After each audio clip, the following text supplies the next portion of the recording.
Hi kids, so welcome to Vedantu NEET Made Easy. I'm your master teacher Ambika Sharma.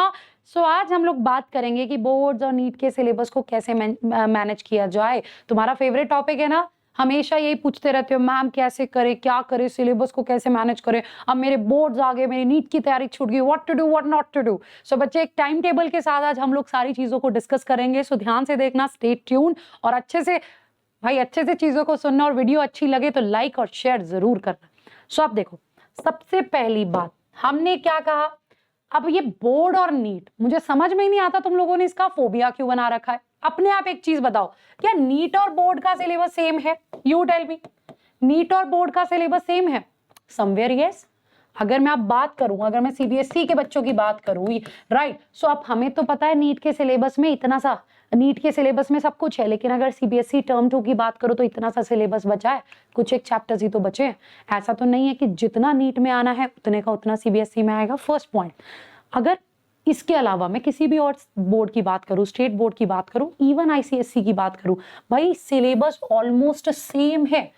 Right, ये चीजें पूछना अपने आप से. मैंने भी पूछी थी कि इतनी क्यों दिक्कत है मैनेज करने में, सिलेबस तो ऑलमोस्ट सेम है, सिलेबस में तो कोई दिक्कत नहीं है. ऐसा तो नहीं है कि नीट में वो 11th का सिलेबस ही पूछ रहे हैं और पेपर तुम्हारे 12th के चले. No, it's not like that. Syllabus is almost same, remember this. अब बताओ, क्या प्रिपरेशन का अप्रोच अलग है या होना चाहिए? नो, बिल्कुल नहीं. अगर तुम लोगों को एमसीक्यू प्रैक्टिस करना है, बड़े प्यारे प्यारे पॉइंट्स है ये. अगर मुझे आज डिसाइड किया मैंने ऑर्गेनिज्म एंड पॉपुलेशन के एमसीक्यू करने, तो एमसीक्यू प्रैक्टिस करने से पहले मुझे थ्योरी तो आनी चाहिए. ऐसा तो नहीं है कि मुझे थ्योरी नहीं भी आएगी तो मैं एमसीक्यू प्रैक्टिस कर लूंगी. ऐसा तो नहीं है कि मैंने 10 साल के पीवाईक्यूज याद कर लिए हैं, मैंने रट लिया है सब कुछ, मुझे मतलब पता ही नहीं है, मुझे पता ही नहीं है सिम्टोट क्या है, लेकिन मैंने सारे एमसीक्यू प्रैक्टिस कर लिए. It is not going to happen बच्चों. So if you have to practice the MCQ, you are going to read the theory, and if you people are reading the theory, definitely ultimately you are preparing for the subjective part. अगर तुमने microbes in human welfare, अगर तुमने biotech पढ़ा है, अगर तुमने ये पढ़ा है कि वहां पर ये टॉपिक है, इस तरह से रिकॉम्बिनेंट डीएनए टेक्नोलॉजी है, तो उसी को तो तुमने लिखना है और उसी के बेसिस पे तो तुमने एमसीक्यू प्रैक्टिस करने हैं. सो अप्रोच तो अलग हुई ही नहीं. अब आ जाओ यहाँ पे, क्या बोर्ड्स और नीट के एग्जाम हम साथ में नहीं पढ़ सकते, क्लियर नहीं कर सकते? क्या तुम पहली बार पढ़ रहे हो? क्या तुम्हारा पहला बैच है जिसने बोर्ड्स भी देने और नीट भी? क्या तुम पहली बार नीट एस्पिरेंट हो, पहला कोई पेपर है? नहीं, बहुत बच्चों ने बहुत बार किया है. कई बच्चों ने नीट बहुत अच्छे से क्वालिफाई किया है, बोर्ड्स में उन्होंने 80 से 90 के बीच में लिए हैं. कईयों ने बहुत ज्यादा अच्छी परसेंटेज ली है, नीट में भी मैनेज किया है. ऑफ कोर्स पिछले सालों से ये चल ही तो रहा है. सो बोर्ड्स और nits can be definitely they can be prepared together, और सालों से ये तो रघुकुल रीत है, बच्चे कर ही रहे हैं. राइट, सो ये तुम्हारी जो कंफ्यूजन्स है वो सिर्फ और सिर्फ तुम्हारे माइंडसेट की है, कुछ भी अलग नहीं है. कुछ भी ऐसा नहीं है जो तुम्हारा बोर्ड पे आ जाएगा नीट में नहीं आएगा. तुमने नीट पढ़ लिया तो तुम बोर्ड नहीं कर पाओगे, तुमने बोर्ड पढ़ लिया तो नीट नहीं कर पाओगे. It's literally not like that. These days जो तुम्हारा नीट का पैटर्न है, strictly as per NCERT, and the same thing will be there in your boards. वहां सिर्फ तुमको लिखना है, सब्जेक्टिव है. राइट, यहाँ तुमको एमसीक्यू मार्क करने हैं. तो अगर एक चैप्टर पढ़ा है वहां पे भी आंसर कर पाओगे. क्यों घबराते हो? चलो अब थोड़ा सा कैटेगरी वाइज देखते हैं. अगर तुमने अभी तक नीट का सिलेबस नहीं पढ़ा, अगर तुमने अभी तक नीट की किताब नहीं खोली, नीट का देखा ही नहीं है, भाई नीट प्रिपरेशन को ज्यादा टाइम दो, या अभी जागे अभी भी शुरू किया है, जो चैप्टर तुम्हारे टर्म 2 में आने वाले हैं उन चैप्टर्स के साथ शुरुआत करो. अगर मुझे बायो पढ़नी है, आज मैंने डिसाइड कर लिया मैंने बायो ना नीट के लिए पढ़नी है, मैं नीट के लिए बायो तैयार कर रही हूँ, तो मैंने डिसाइड कर लिया कि आज मैंने शुरू हो गई माइक्रोब्स वाले चैप्टर से.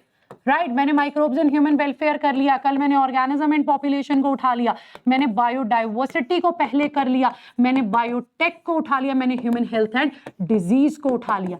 राइट, मैंने ये चैप्टर्स उठा लिए. मैंने डिसाइड कर लिया कि I am going to prepare them for the NEET. Right, so I will prepare these chapters in a way कि मैं एमसीक्यू भी सॉल्व करूं, और जब मैंने थ्योरी पढ़ी है मैं सब्जेक्टिव तो कर ही लूंगी. सो सबसे पहले उठाओ ना वो चैप्टर्स जो टर्म 2 में आएंगे. राइट, इस टाइम पर एज पर माई नॉलेज तुम्हारे प्रैक्टिकल्स खत्म हो गए, और अगर प्रैक्टिकल्स है भी हैं तो अब तक तुमने फाइलें बना ली होंगी, तुम्हें सिर्फ जाके जो तुम्हें आता है तुम्हें वो बताना है. सो प्रैक्टिकल्स वाला फंडा अपने दिमाग से निकाल दो. राइट। सो इस टाइम पे you people are having time. जो बच्चे बोर्ड्स में है, जो ड्रॉपर्स है, they are totally free, right. उनके लिए तो ये कंसेप्ट ही नहीं आता। जो बच्चे बोर्ड्स के लिए प्रिपेयर कर रहे हैं, this time you are free. कम से कम 3-3 घंटे अपने हर सब्जेक्ट को हर दिन दो।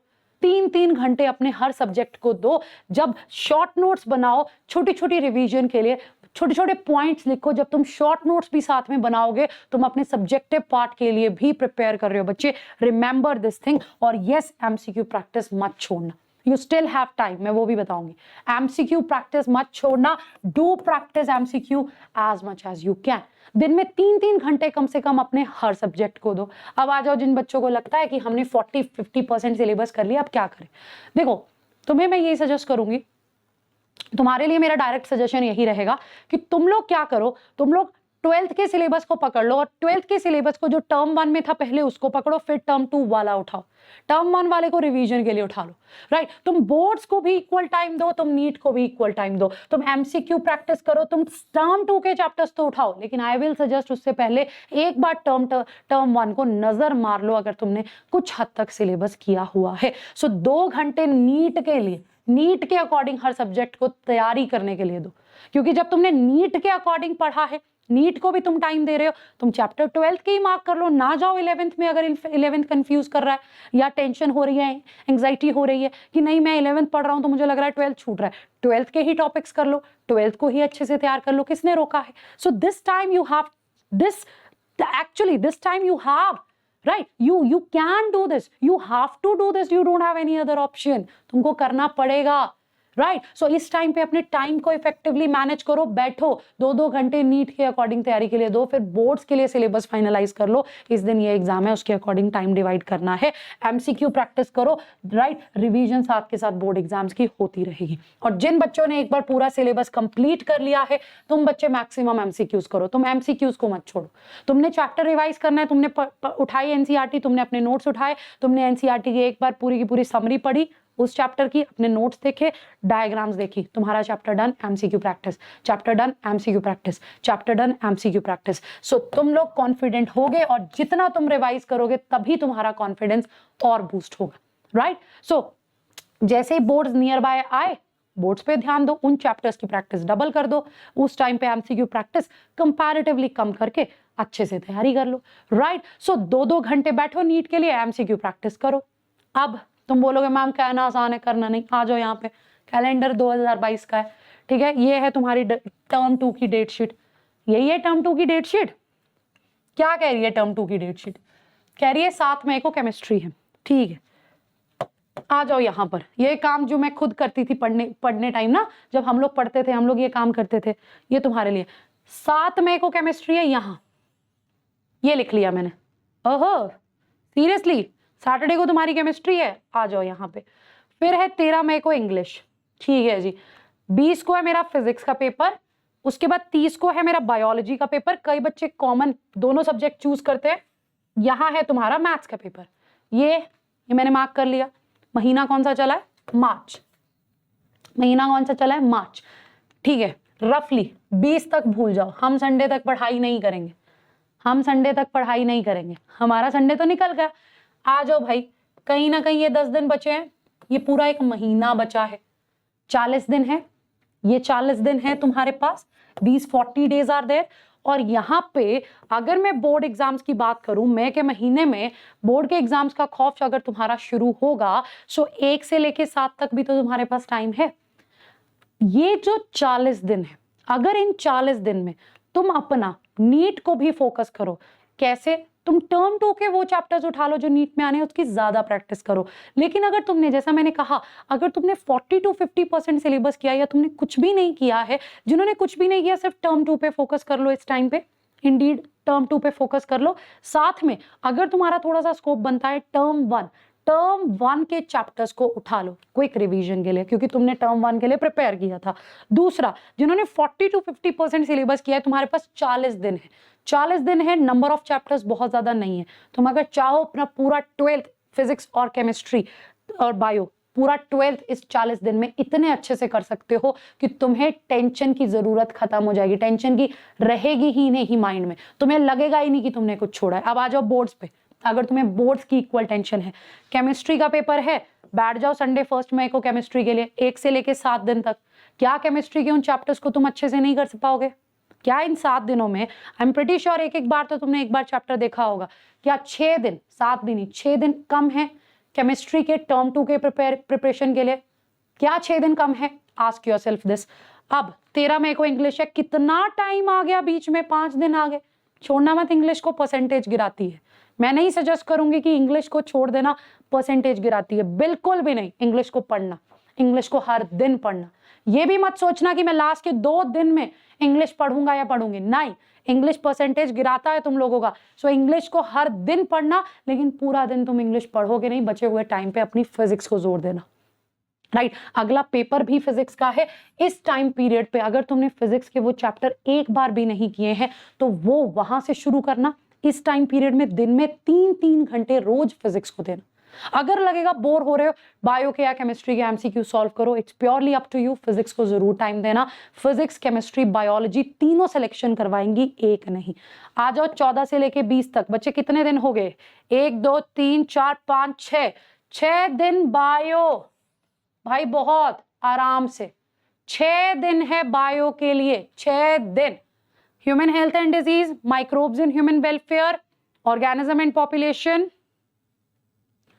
बायोडाइवर्सिटी, यही चैप्टर है बायोटेक के। अगर एक एक दिन भी एक एक चैप्टर करो, बायोटेक को चलो एक दिन में 2 कर लेना, करोगे तब भी क्लियर कर लोगे। अगर उसी दिन वो पूरा चैप्टर पढ़ोगे, उसी दिन उस पूरे चैप्टर की प्रैक्टिस करोगे, एक एक दिन में एक चैप्टर भी बहुत है। एमसीक्यू प्रैक्टिस भी साथ के साथ कर सकते हो। और जिसने सिस्टमैटिक वे से पहले नोट्स बनाए हैं वो बच्चा 3 दिन में ये सिलेबस कवर कर सकता है। बचे हुए 3 दिन में तुम चाहो तो टर्म 1 के क्वेश्चन प्रैक्टिस कर लो, तुम चाहो तो फिजिक्स को प्रैक्टिस कर लो, तुम चाहो केमिस्ट्री को प्रैक्टिस कर लो, राइट। 13 to 20, अच्छा ये मैंने बायो वाला उठा दिया। 13 to 20 ये तुम्हारा फिजिक्स है, राइट, ये तुम्हारा फिजिक्स है। सो तुम इतने दिनों में भी फिजिक्स के सारे चैप्टर्स आराम से कर सकते हो, राइट। फिजिक्स को आराम से कर सकते हो। मैंने तुम्हें कहा इंग्लिश वाले टाइम में भी कर लेना। और 20 से 30 डायरेक्ट 10 दिन बायोलॉजी के, 10 दिन बायोलॉजी के। इस गैप में, इस 10 दिन के गैप में what will be my suggestion to you kids, इस 10 दिन के गैप में तुम लोग अपना टर्म 2 तो करोगे ही करोगे, तुम टर्म 1 के 12th के टॉपिक्स को रिवाइज कर सकते हो। सो जो बच्चे इस डर में हैं कि मैम इस टाइम पे 11th पढ़ना चाह रहे हैं लेकिन 11th पढ़ नहीं पा रहे, डर लग रहा है, 10 दिन है, 10 दिन। 11th के कुछ एक टॉपिक्स इन 40 दिनों में, अप्रैल से लेके पेपर शुरू होने तक, ये मार्च के 10 दिन और अप्रैल में, चाहो 11th पे फोकस कर लो, कुछ एक 11th के टॉपिक कर लो अगर तुम कर रहे हो। और इन 10 दिनों में स्ट्रिक्टली अगर तुम ये वाले चैप्टर्स भी करते हो, you will be able to do that I can assure. इसी चैनल पे वीडियोस है तुम्हारे टॉपिक्स पूरा करने के लिए। एक दिन में एक चैप्टर भी करोगे टर्म 2 के लिए, आराम से मैनेज कर लोगे, बहुत आराम से मैनेज कर लोगे। डर निकालो, you are not doing it for the first time. बहुत बच्चों ने ये किया है, प्रूव किया है खुद को। Focus on this thing. अब आगे, ठीक है जी। तुम्हारा 30 के बाद 2 जून को फिजिकल एजुकेशन है, आराम से निकाल लोगे। जिनका मैथ्स भी है, जिनका मैथ्स भी है, तुम्हारे पास फिर भी सफिशिएंट टाइम बचता है। मैथ्स वालों साथ के साथ तुमने एक्स्ट्रा पंगा लिया है। मैंने भी मैथ्स पढ़ा है 12th में। मैथ्स को तो तुम इंग्लिश के बीच में फिजिक्स तैयार है तो वहां प्रैक्टिस कर लेना। उससे पहले कभी कभार बीच में बोर हो रहे हो, मैथ्स प्रैक्टिस कर लेना। सो तुम मैनेज कर सकते हो, तुम बेवजह डर रहे हो। 40 दिन हैं अभी भी तुम्हारे पास, जिसमें तुम चाहो, अगर तुमने एक बार पढ़ा है, तुम चाहो तो अच्छे से प्रैक्टिस कर सकते हो बच्चे। बस इट्स जस्ट दैट तुमको करना है। और मैंने यहाँ पे एक रफ टारगेट लिया है 15 जुलाई कि नीट की डेट है 15 जुलाई। 15 जुलाई को नीट का पेपर है, ये मैंने माना है। तब भी तुम्हारे पास 1 महीने से ज्यादा समय है तुम्हारी 11th, तुम्हारी 12th को रिवाइज और टेस्ट प्रैक्टिस के लिए। 1 महीने से ज्यादा समय है। अगर मैं 15 जुलाई लेके चलती हूँ रफली, एक टेंटेटिव डेट तुम्हारे नीट की, और हमें भी पता है कहीं ना कहीं ये जुलाई एंड या अगस्त फर्स्ट वीक में जाएगा। सो अगर आप 15 जुलाई को एक लास्ट डेट मान लो, तब भी तुम्हारे पास बहुत समय बचता है। तभी ये कैलेंडर ऐड करवाया है, राइट। 40 दिन ये है, उसके बाद भी 40 दिन है। बोर्ड्स की छुट्टियों के बीच में भी इतना टाइम है कि तुम तैयारी कर सको। सो डर से बाहर आओ, तैयारी शुरू कर दो। हर दिन 3-3 घंटे एक एक सब्जेक्ट को जरूर देना। मैं कभी नहीं बोलती 9 से लेके 10 तक ऐसे पढ़ो, 10 से 12 तक ऐसे पढ़ो, नेवर। टारगेट सेट करो, टारगेट पूरा करो। तुम्हें पता है तुम नॉकटर्नल हो या डायर्नल हो, फिक्स्ड रूटीन रखनी है। कहीं भी, किसी भी पेपर के पिछले दिन आप पे ऊपर नीचे चलता है, लेकिन कहीं भी किसी भी दिन 6 घंटे से कम की स्लीप नहीं लेनी है। Never ever, minimum 6 hours for sure. तुम्हें इतनी नींद लेनी ही लेनी है। टारगेट टेबल सेट करो कि मैं इतना पूरा करूंगा, इतना। This is what you have to do. So जितना मैं तुम्हें एज अ स्टूडेंट के लेवल पर, अगर मैं होती, मैं ऐसे ही कैलेंडर रखती, दिन मार्क करती, अपने डे डिसाइड कर लेती कि इन 40 दिनों में मुझे बैठ के ये टॉपिक्स करने हैं, ऐसे ऐसे मेरी स्ट्रैटेजी होगी। मुझे पता है मैंने बोर्ड्स में यहाँ कमी रखी है, मैं इन चैप्टर्स को ज्यादा टाइम दूंगी, मैं दूसरे चैप्टर्स को कम, राइट। सो यहाँ देखो, नंबर ऑफ चैप्टर्स को रिमेनिंग डेज में डिवाइड करो। सो 11th और 12th को भी मिलाऊं तो 97 चैप्टर्स है, राइट। फिजिक्स के टोटल 29 है, केमिस्ट्री के 30 है, बायो के 38 चैप्टर्स है तुम्हारे, राइट। फिजिक्स के 29 है, केमिस्ट्री के 30 है, बायो के टोटल 38 चैप्टर्स है तुम लोगों के। सो अगर तुम लोग एक चैप्टर को एक दिन भी दोगे ना, पूरा कर लोगे। अगर एक चैप्टर को एक दिन भी दोगे, still you people have time, still you people have time. ये 40 दिन भी रखोगे तब भी मैनेज कर लोगे, you have time, right? So syllabus should be completed in around 40 to 50 days max, yes, and you guys can do it. Sunday को रखो अपनी क्विक रिवीजन की, मुझे बस रिवाइज करना है, मुझे एमसीक्यू प्रैक्टिस करनी है, रिवाइज करना है। जब मन करेगा टाइमर लगा के मॉक टेस्ट देना। हमेशा कहती हूँ मॉक टेस्ट सबसे ज्यादा जरूरी चीज है। सो 11th और 12th को इक्वल इंपॉर्टेंस देते हुए भी तुम 11th अपना बोर्ड्स की तैयारी अच्छे से कर सकते हो। मार्क कर लो अपने दिनों को, अपने आप को एनालाइज करो, खुद के अंदर सेल्फ इंट्रोस्पेक्ट करो, देखो क्या क्या छोड़ा है, क्या क्या बचा है, कितने टॉपिक आते हैं। टर्म 2 पे अगर बिल्कुल कॉन्फिडेंस नहीं है, टर्म 2 से शुरुआत करो, you have time, you will be able to manage. वो टर्म 2 ऐसे पढ़ना कि उसके बाद ऐसा लगे कि ये चैप्टर इतने सही से आता है, कोई एमसीक्यू पूछ ले कर लेंगे, कोई हमसे थ्योरी पूछ ले हम कर लेंगे। करना तुम लोगों को है, and we are there for you always, right बच्चे। एक बार बोर्ड से पहले एक बार तुम अच्छे से अपना सिलेबस रिवाइज कर सकते हो, at least you can go with the important days, right. So जो टर्म 2 के बीच में जो तुम्हारे पास गैप से छुट्टियां हैं, वो टर्म 2 को अच्छे से करने के लिए बहुत है। नोट्स के साथ प्रैक्टिस कर सकते हो, लिखने की भी ट्राई कर सकते हो, राइट। सो अगर तुम्हें सारा सिलेबस नहीं हो रहा, just go with the important chapters, go with the important chapters. Bio के इंपॉर्टेंट चैप्टर्स मैंने तुम्हें बता दिए हैं, राइट। तुम्हारे साथ पहले भी एक वीडियो शेयर किया था कि अगर तुम ये चैप्टर्स कर लो, तुम अपना 85% बायो का सिलेबस संभाल पाओगे। मॉलिक्यूलर बेसिस उठा लो, राइट, उठा लो, एक एक्स्ट्रा चैप्टर कर लो। मान लो ये भी टर्म 2 में है, बायोटेक तो है ही, cell cycle, cell division, biotech, cell है बच्चे, anatomy, structural unit, sexual reproduction. और इसमें से भी अगर मैं तुम्हें सजेस्ट करूं अभी के लिए, मॉलिक्यूलर, बायोटेक, राइट बच्चे, sexual reproduction in flowering plants, मैं 12th को मार्क कर रही हूं। ह्यूमन रिप्रोडक्शन, बायोमोलिक्यूल्स यहां इंक्लूड कर लेना बच्चे, तुम्हारा इकोसिस्टम यहां इंक्लूड कर लेना, एक्स्ट्रा है, I know that. Organism and population को कर लेना, कम से कम इतना तो करो, कम से कम ये टॉपिक्स तो कंप्लीट करो। और उसके अलावा सेल और सेल डिवीजन, ये भी तुम आराम से इन दिनों में कर सकते हो। मैंने बाकी के चैप्टर्स में भी तुम्हें छोड़ दिया, लेकिन स्टार्ट करो, राइट, टाइम वेस्ट मत करो। और अगर अभी भी कंफ्यूज्ड हो, मैंने तुम्हें बता दिया, still you people have time, और टाइम है, राइट। रिवाइज भी कर सकते हो, रिवीजन भी, नीट की तैयारी भी, और बोर्ड्स भी।